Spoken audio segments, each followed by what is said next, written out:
નમસ્તે દર્શક મિત્રો, મારું ભાવેણા ચેનલમાં આપનું હાર્દિક સ્વાગત છે। સુરત પોલીસે કર્યો મોટો પર્દાફાશ।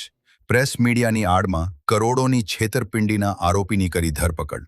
સુરત શહેરમાં પ્રેસ મીડિયા સાથેની ઓળખનો ઉપયોગ કરી સુરત મહાનગરપાલિકામાં નોકરી અપાવવાની તથા સરકારી કોન્ટ્રાક્ટ અપાવવાની લાલચ આપી કરોડો રૂપિયાની છેતરપિંડી કરવાના આરોપસર મુખ્ય આરોપી રાજેન્દ્ર દિનકર ચૌધરીની ધરપકડ કરવામાં આવી છે।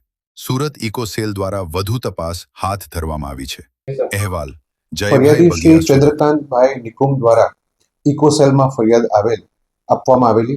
આ ફરિયાદની હકીકત એવી છે કે તેઓને રાજેન્દ્ર દિનકર ચૌધરી કે જે પોતે જનાદેશ સુરત ન્યૂઝપેપર અને ન્યૂઝ ચેનલના તંત્રી તરીકે પોતાની ઓળખ આપેલી અને પોતાની પાસે BRTSમાં રેલિંગ નાખવાનો એક બહુ મોટો કોન્ટ્રાક્ટ આવેલો છે અને આ કોન્ટ્રાક્ટ તમને અપાવી શકું છું એવો વિશ્વાસ આપી અને ફરિયાદી પાસેથી 1,84,00,000 રૂપિયા પોતે મેળવી લીધેલા। હકીકતમાં આવો કોઈપણ પ્રકારનો કોન્ટ્રાક્ટ બાબતે SMC દ્વારા તેઓને કોઈપણ પ્રકારની બાહેધરી કે કોન્ટ્રાક્ટનો ઓર્ડર એવો આપવામાં આવ્યો ન હતો, પરંતુ પોતે એક તંત્રી ન્યૂઝપેપરના છે અને પોતાની પાસે બીજા ઘણા બધા આવા કામો આવી શકે છે। આવી રીતે ફરિયાદીને વિશ્વાસમાં લઈ અને તેઓ સાથે 1,84,00,000 રૂપિયા મેળવી અને તેઓ સાથે વિશ્વાસઘાત અને છેતરપિંડી કરેલ। આવો જ એક બનાવ આ જ આરોપી રાજેન્દ્ર દિનકર ચૌધરી વિરુદ્ધમાં અન્ય અમારી જ ઇકોસેલમાં નોંધવામાં આવેલું છે, જેના ફરિયાદી છે સુખદેવ પાટીલ।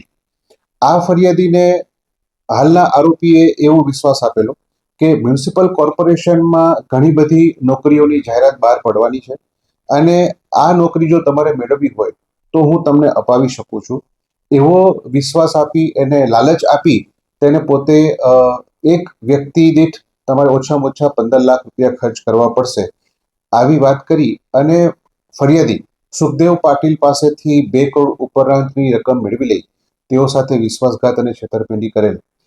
આ બંને ગુના અમોએ ઇકોસેલમાં દાખલ કરેલા હતા અને ગુનો દાખલ થતા આરોપીને આ બાબતે પહેલેથી જ જાણ થઈ ગયેલી કે મારા વિરુદ્ધમાં ફરિયાદ નોંધાવવાની છે, તેથી આરોપી નાસી ગયેલો હતો અને અમે અમારી બાતમી આધારે આરોપીને રાજેન્દ્ર દિનકર ચૌધરીની ધરપકડ કરેલ છે। હાલ તે રિમાન્ડ ઉપર છે। કેટલા દિવસના રિમાન્ડ લેવામાં આવે છે? 4 દિવસના રિમાન્ડ લેવામાં આવે છે। આરોપી વિરુદ્ધ ભૂતકાળમાં હાલમાં ઇકોસેલમાં 2 ગુનાની તપાસ ચાલી રહી છે।